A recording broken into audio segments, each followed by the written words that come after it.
So this question is 1G from our test 2 review, and it's asking us to convert 50 million microliters, so our UL is also known as mcL, microliters, to kiloliters. So this is a basic metric unit conversion, just using our basic system. So if we know our mnemonic, King Henry doesn't usually drink cold malted milk. Okay, the last M there is our microliters.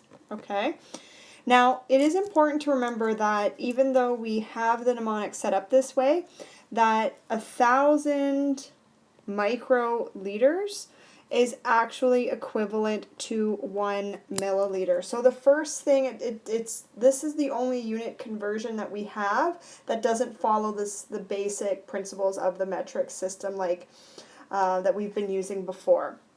So the first thing that we have here is I'm going to convert, just so that so that I'm not messing up my units, I'm going to convert my 50 million microliters, and I'm going to convert that into its milliliter form first. So what we know is, if you remember that this is our unit conversion, we can actually use that to determine how many milliliters is in equals 50 million microliters. So I'm going to use the 50 million microliters. Okay, I'm just going to change that UL to be MCL, but it's the same thing.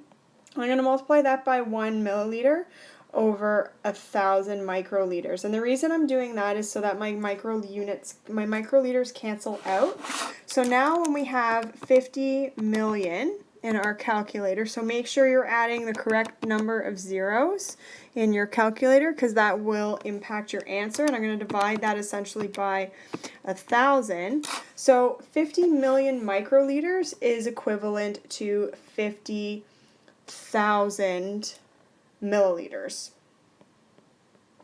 Okay, so now that I've moved it into milliliters, I'm just moving it, I'm just going to count how many positions I'm going to move it, and the question wants us to answer it in kiloliters. So I'm going to go 1, 2, 3, 4, 5, 6 to the left. Okay, so with our 50,000 milliliters, that's what I'm going to do down below. So 1, 2, 3, 4, 5, and then another time 6. So our answer is going to be 0.05 kiloliters as our answer. So I hope this helps. Please let me know if there are any other questions you would like to see.